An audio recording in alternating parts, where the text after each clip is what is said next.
Hello guys, good morning. Mag-breakfast po tayo ng rye toast. So ito yung pinaka-paborito ko na bread, brown bread. Lagyan natin ng avocado at saka yung tuna. Ito po yun ang natira na breakfast sa mga bata. Inhatid ko na sila doon sa bus stop at saka yung isa doon ko inhatid sa trabahuan. So wala pa siyang driver's license. So ako pa ang nagda-drive every time na mag-work. So ayan. At saka mayroon pa yung hummus. Muntik ko nang nakalimutan yung hummus. So, lagyan natin ng hummus. Ito yun ang pinaka healthy breakfast ngayon na umaga. At saka savory yan. At saka lagyan natin ng feta cheese. Ayan, yummy talaga ang feta cheese. So, ito yung pinaka-paborito na breakfast din sa anak ko ng babae. Minsan lagyan din niya ng fried egg with spicy sauce, yung sriracha. It's American sauce yan.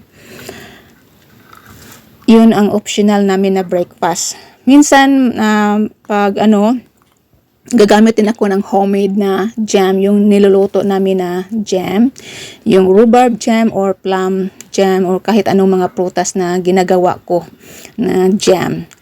So, ayan, mag-voice over lang ako guys kasi nandyan si Mr. sa harapan at nag-breakfast din. So, it's a very rude naman pag ako dito, magtabi ako dito. Baka akala niya nag-live ako. So, hindi ko na lang So, i-voice over ko na lang ito, guys.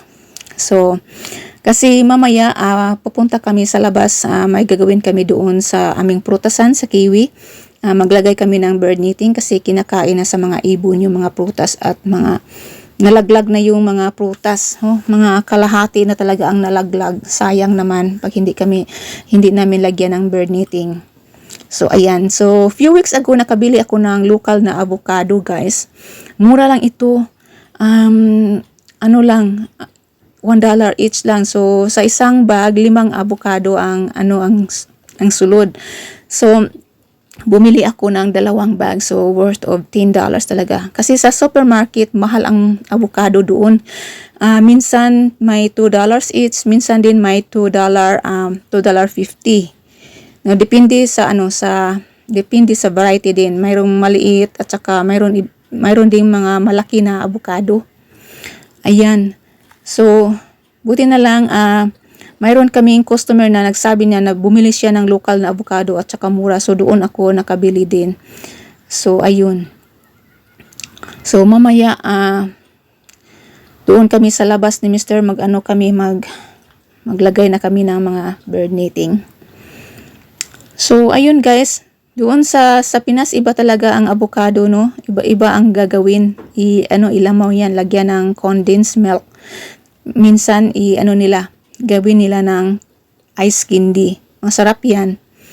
Masarap talaga ang lamaw ng avocado. Lagyan ng condensed milk. Pero dito, yun ang ginagawa. Palaman sa bread. At saka ihalo nila sa salad.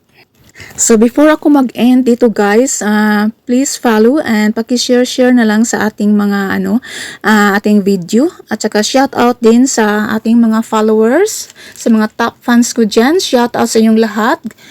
Maraming salamat sa inyong pagsuporta sa aking page, na walang sawang pagsusuporta sa aking mga video na ina-upload ko guys. At saka paki-share na lang guys sa mga active sharer, paki-share sa aking mga video, like and share talaga guys.